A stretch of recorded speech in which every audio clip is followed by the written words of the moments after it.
Donc, je vous parle de chloropicrine, traitement du sol aujourd'hui. La chloropicrine est un vieux composé qui existe depuis presque un siècle maintenant en agriculture. Si vous regardez Google Scholar et si vous faites une recherche sur la chloropicrine et le sol, vous allez recevoir environ 10 000 articles scientifiques écrits sur la chloropicrine. Certains des articles sont sur la répression des maladies, quels sont les organismes dans le sol réprimés par la chloropicrine et ceux qui ne sont pas réprimés. Certains articles sont sur les techniques d'application et différents sujets sur la chloropicrine. Mais il y a beaucoup d'informations sur la chloropicrine qui est publiée déjà dans des revues scientifiques. Moi, je vais simplement égratigner la surface. Donc, si vous voulez davantage d'informations, faites-vous plaisir, ça existe. Maintenant, je suis très impressionné du nombre de personnes qui n'ont pas d'écouteurs. Ça, c'est vraiment incroyable. Moi, je n'ai rien compris de ce que Samuel a dit. Mais vous êtes une cible de choix ici. Donc ça, c'est notre sujet de discussion aujourd'hui. On va regarder un peu l'histoire de la chloropicrine, ce siècle d'existence. On va parler un peu de techniques d'application au sol, la compagnie pour laquelle je travaille est dans le domaine de la fumigation du sol depuis environ 50 ans. Donc, beaucoup de la technologie de l'industrie, c'est nous qui l'avons développée. On va parler des différents organismes du sol réprimés par la chloropicrine. Quand vous mettez de la chloropicrine dans le sol et que vous commencez à nettoyer les maladies, ça change les conditions agronomiques. Donc, on va parler rapidement des changements agronomiques qui ont lieu ou qui doivent avoir lieu quand vous utilisez un produit comme la chloropicrine. Et ensuite, on va parler un peu de l'impact environnemental, la santé du sol, ce genre d'informations. Vous mettez de la chloropicrine dans le sol. Quels sont les effets à long terme quand on utilise un tel produit? Et ensuite, on va résumer. Donc, comme je l'ai mentionné, ça existe depuis longtemps. Depuis 1848, c'est quand ça a été synthétisé pour la première fois en Écosse. Et l'histoire est assez rocambolesque. Ça a été utilisé comme gaz lacrymogène dans la Première Guerre mondiale. Et parce que ça a été utilisé dans la Première Guerre mondiale, beaucoup de gouvernements ont accumulé beaucoup de chloropicrine. Ils en avaient beaucoup après la guerre. Et pour une raison ou une autre, il y a un chercheur ingénieux a dit, OK, on va prendre ce gaz lacrymogène et on va le mettre dans le sol et on va voir si ça fait quelque chose ou si ça encourage la croissance. Donc, quand vous regardez dans la littérature, une des premières études qui le documente, qui documente la répression des ravageurs serait la fumigation des grains faite par la USDA. Et ça, c'était tout de suite après la guerre. Et ensuite, en Angleterre, dans les années 20, ça a été mis dans le sol pour contrôler quelque chose dans le sol qui favorisait la croissance des tomates. En 1936, aux États-Unis, la chloropicrine est entrée dans les vergers de palmiers à date pour réprimer une maladie dans le sol, pour améliorer la croissance des palmiers à date. Le premier rapport dans les pommes de terre que j'ai trouvé, c'était en 1940, en Floride, où ça a été mis dans le sol et les chercheurs ont vu un effet sur le taupin, le contrôle du taupin, la diminution des populations de taupins dans la production de pommes de terre. Et dans les années 50, c'est là où le bromure de méthyle a commencé à devenir plus utilisé. La chloropicrine était mélangée avec le bromure de méthyle pour aider à la répression des champignons dans le sol. Et c'est à travers ces travaux que la chloropicrine est devenue un agent pour la répression de la verticilliose. C'est un peu comme un missile à tête chercheuse pour le verticillium dans le sol. C'est très, très efficace contre le verticillium. Donc, le produit a été utilisé de façon sécuritaire depuis plus de 60 ans, 50-60 ans. C'est un traitement de sol pré-plantation. Vous le mettez dans le sol avant la culture. Il y a une période d'attente de 14 à 20 jours avant de pouvoir se planter. C'est mis soit sous forme liquide ou un produit en émulsion. C'est très actif contre les maladies du sol, les nématodes et certains insectes. Et comme je l'ai mentionné, historiquement, ça a été mélangé avec le bromure de méthyle ou le télone ou le 1,3-D, mais c'est aussi un gaz lacrymogène, n'est-ce pas? Donc, il faut être très prudent avec ce produit. Si ça sort du sol et ça va où vous ne voulez pas, ça va mettre des gens en colère. Donc, vous devez être bien formé sur comment l'utiliser. Et vous devez comprendre comment ça fonctionne dans le sol pour maximiser les avantages qu'on peut tirer du produit. La chloropicrine ne stérilise pas le sol. En fait, les fumigants du sol en général ne stérilisent pas le sol. Ça, c'est une fausse croyance. Ils sont très sélectifs de certaines façons en termes de ce qu'ils vont réprimer dans le sol. Et comme Hervé et Samuel l'ont mentionné, les technologies ADN disponibles aujourd'hui permettent à ce domaine de recherche de se développer de façon exponentielle. On est capable d'entrer et isoler des organismes dans le sol, certains qu'on connaît, d'autres qu'on ne connaît pas, mais on peut isoler ces organismes et décrire de façon plus précise ce qui est réprimé, ce qui n'est pas réprimé par des fumigants du sol. La chloropicrine, au contraire du bromure de méthyle, ne nuit pas à la couche d'ozone, c'est dégradé par la lumière du soleil. On ne l'a jamais trouvé dans la nappe phréatique.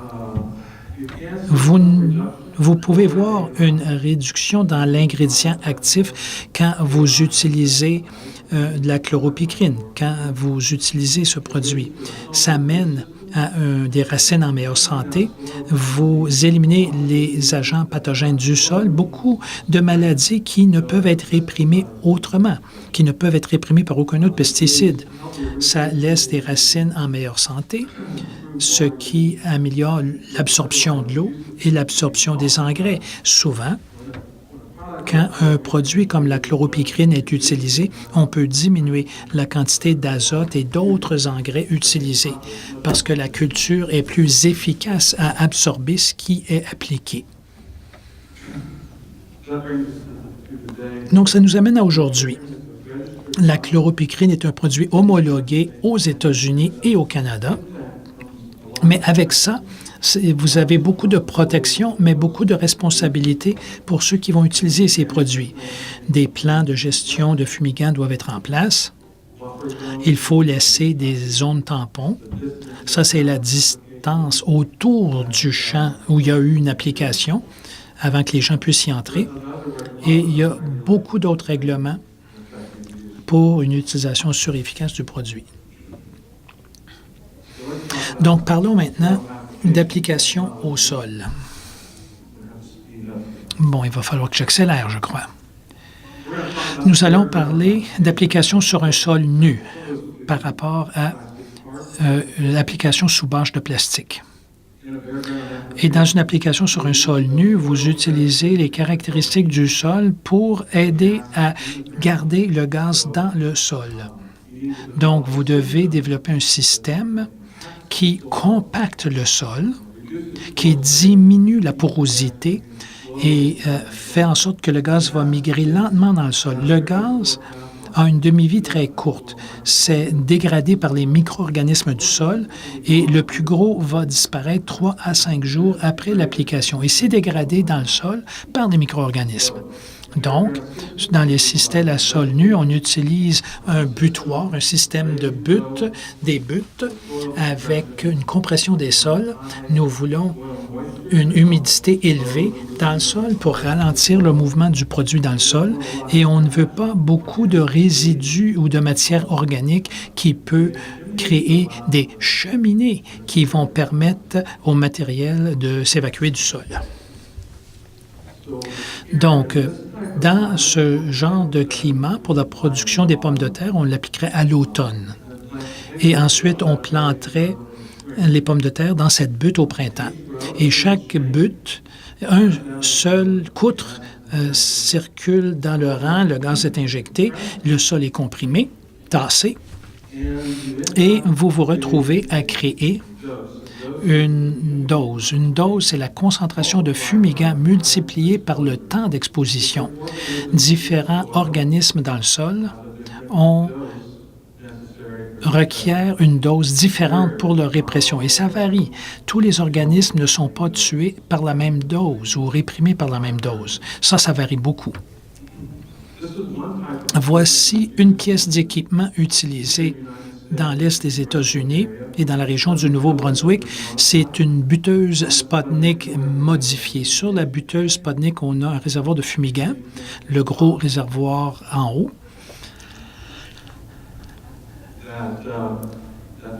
Ce réservoir de fumigant est actionné par un réservoir d'azote. Donc, on pressurise le fumigant avec l'azote gazeux. Nous avons un contrôle informatique qui contrôle le débit, qui réglemente la quantité de produits qui entrent dans le sol en fonction de la vitesse d'avancement. Et dans ce cas-ci, on a un coutre de coupe devant le couteau d'application. Ce coutre de coupe s'occupe de tous les résidus ou les déchets qui demeurent d'une culture de couverture ou suite à une rotation. Ça permet au couteau d'entrer dans le sol avec moins de déchets. Et ensuite, on tasse les buttes après. Et voici à quoi ça ressemble à l'automne. Ça, c'est après une application. Et ça, c'est au Nouveau-Brunswick, il y a quelques saisons. C'est la culture de couverture mise sur les billons. Ça passe l'hiver. Et dépendamment de la culture de couverture, elle va soit être détruite ou elle va mourir l'hiver. Et le producteur va utiliser par la suite un rafraîchisseur de billons. Ce rafraîchisseur de billons travaille sur le côté des rangées, ouvre le centre et le planteur ensuite va planter directement dans ce billon. Alors, qu'est-ce qui est réprimé par la chloropycrine?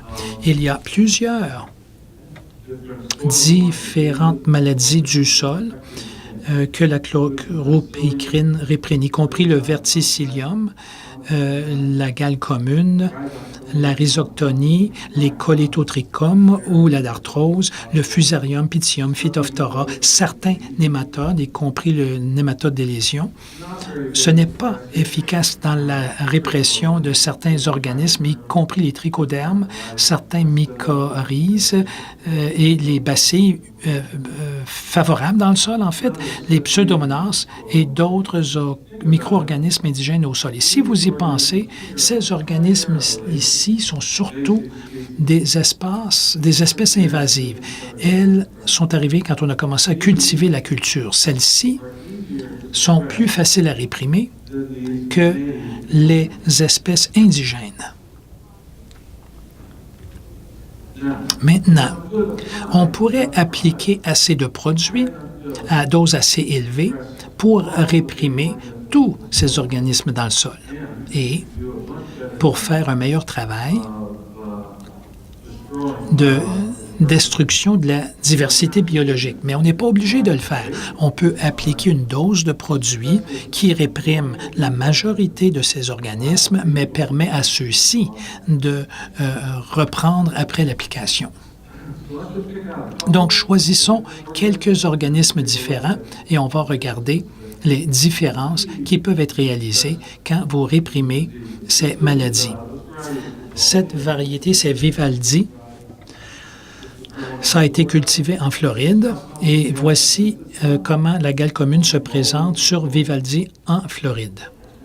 Ça ressemble davantage à une darthrose, ou plutôt, et on l'a testé, mais c'est vraiment de la gale. Et ça, c'est comme ça que vous pouvez réduire la gale commune sur Vivaldi avec la chloropicrine, d'environ 35 à 40 de couverture jusqu'à moins de 2 Ça, c'est Atlantique, une variété acroustille. Ça, c'est dans l'État du Maine, il y a quelques années. C'est une autre, voilà à quoi ça ressemblait au champ. Ça, c'est traité avec une dose de chloropicrine et non traité. Ça, c'est la gale poudreuse, je crois, plus efficace contre la gale commune, à la bonne dose. La flétrissure verticillienne. Il y a plusieurs années, notre compagnie a commandité du travail avec Neil Belmanstead à l'Université du Minnesota et il a évalué, appelé application de chloropicrine et de Vapam, la quantité de verticillium qui demeurait dans le champ, dans le rang, sans fumigant du tout, 40 à 50 propagules par gramme de sol, du métam-sodium, du Vapam, ça l'a diminué de moitié. La chloropicrine l'a réduit encore davantage. Et au Minnesota, le seuil économique pour l'application du Vapam est de 6 à 7 propagules par gramme de sol. Donc, si un producteur envoie un échantillon de sol et cet échantillon de sol est analysé et il y a plus de 7 propagules par gramme, à ce moment-là, cette compagnie d'analyse de sol recommande l'utilisation d'un fumigant. Au niveau visuel, voici ce que ça donne. Ça, c'est dans le comté d'Aroostook au Maine, il y a quelques années. En automne, Strike et Strike Plus, ce sont les noms commerciaux des produits aux États-Unis. Ici, on appelle ça le PIC et le PIC Plus. Ça, c'est non traité. Ça, c'est une combinaison de différents traitements de fumigants à travers le champ. Ça, c'était pris le 8 septembre. 2 semaines plus tard, vous voyez où le verticillium a fait ses effets et commence à défaner la culture. Un petit peu de verticillium ici, mais des différences significatives. Vous avez 2 semaines de croissance de plus sur le sol traité et ça vous donne davantage de rendement. Et voici ce que ça donne en chiffres. Il faudra que je lise mon anglais ici. Donc, ça, c'est au Nouveau-Brunswick en 2015. C'est une moyenne de 3 fermes. Ça, c'est Maine en 2016, la moyenne de 3 fermes. Ça, c'est de la Russet Burbank, une variété de transformation. Et vous voyez une augmentation de rendement vendable de 110 à 115 quintaux à l'acre, avec l'utilisation d'un produit comme le PIC Plus comparé au Maine en 2016. Environ 115, 16 quintaux d'augmentation. Tout ça grâce à l'élimination du verticillium, ce qui permet à la culture de pousser plus longtemps et de grossir les pommes de terre qui ont été initiées. Donc, rapidement ici, la chloropicrine augmente l'initiation des tubercules. Donc, vous avez à ce moment-là peut-être changé votre espacement entre les rangs et les taux d'azote d'engrais que vous mettez. Les avantages de l'augmentation de l'initiation des tubercules, ça vous donne une augmentation de rendement, une meilleure efficacité de production par unité de surface. C'est très important pour un producteur de pommes de terre de semences. Le nombre des tubercules sont très importants pour un producteur de semences. Donc, améliorer l'initiation des tubercules pour un producteur de semences, ça change vraiment l'économie de la production. Voici une idée de l'initiation entre traité et non traité. Et on voit souvent ça. C'est intéressant avec la chloropicrine, avec l'augmentation de la dose jusqu'à un certain niveau. Bon, laissez-moi reculer ici. Ce que vous avez en gris, c'est le nombre de tubercules par parcelle. En vert, le rendement en quintaux. Ça, vous avez non traité et 3 doses de chloropicrine qui augmentent. Avec une augmentation de la dose, vous voyez que le nombre de tubercules par parcelle augmente, mais pas aussi vrai pour le nombre de quintaux. Cette culture a été défoliée en fonction de ce traitement-ci.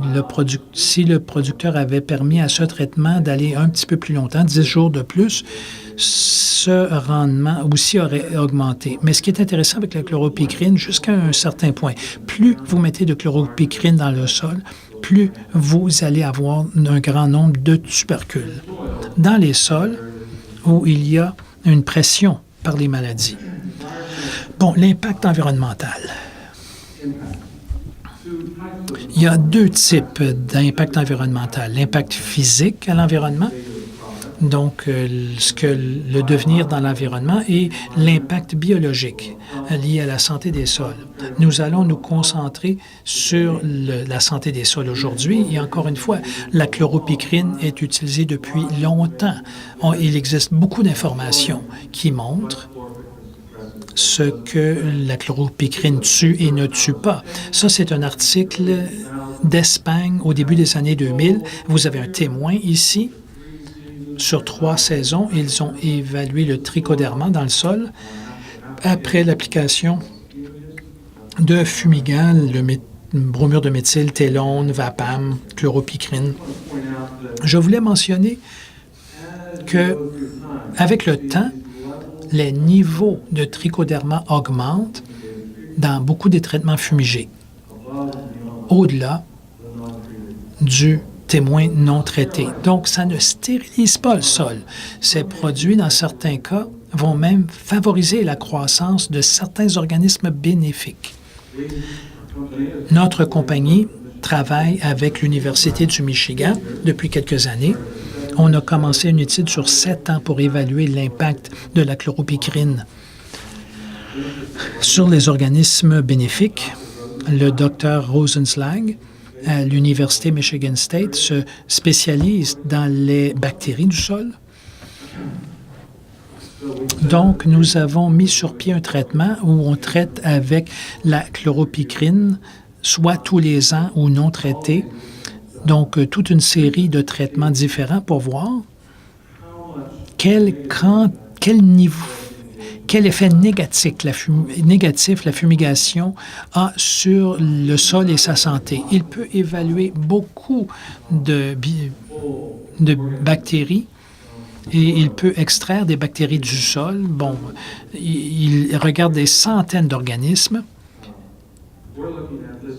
Nous le voyons comme une façon d'éliminer la maladie, redévelopper le nombre d'organismes bénéfiques dans le sol, avoir une ordonnance de fumigation. Vous ne traitez que certaines parties du champ avec des technologies à dose variable. Donc, je veux simplement mentionner un organisme. Étant donné que je commence à manquer de temps, je vais vous parler du Pseudomonas. Il y a un Pseudomonas pathogène, mais il y a beaucoup de Pseudomonas utiles dans le sol également. Voyons. Donc, le Pseudomonas a été utilisé, appliqué aux céréales pour stimuler ou pour réprimer les micro-organismes pathogènes et pour stimuler la résistance systémique dans la culture. C'est un peu compliqué à lire, mais on va se concentrer sur quelques séries de colonnes. Ici, ça, c'est le témoin, ici, non traité. Ça vient du travail du Dr Rosenslag en 2013. Non, pardon, c'est non traité ici. Et ça, ce sont des traitements de chloropicrine à différentes doses. Ça, c'est la chloropicrine en moyenne. Vous avez 4 dates ici, pré-fumigation, post-fumigation, tout de suite après la plantation et le printemps suivant, et tard l'année suivante après l'application. Et regardez celle-ci, non traitée avec les niveaux de Pseudomonas très faibles. Si vous comparez ça au niveau de Pseudomonas dans le sol après l'application de chloropicrine, vraiment, ça vraiment explose. un organisme sur des douzaines qui ont été évalués et avec le temps, je suis en mesure de partager cette information avec vous. Ça ne stérilise pas le sol, ça réprime certains organismes, mais ça stimule la croissance d'autres.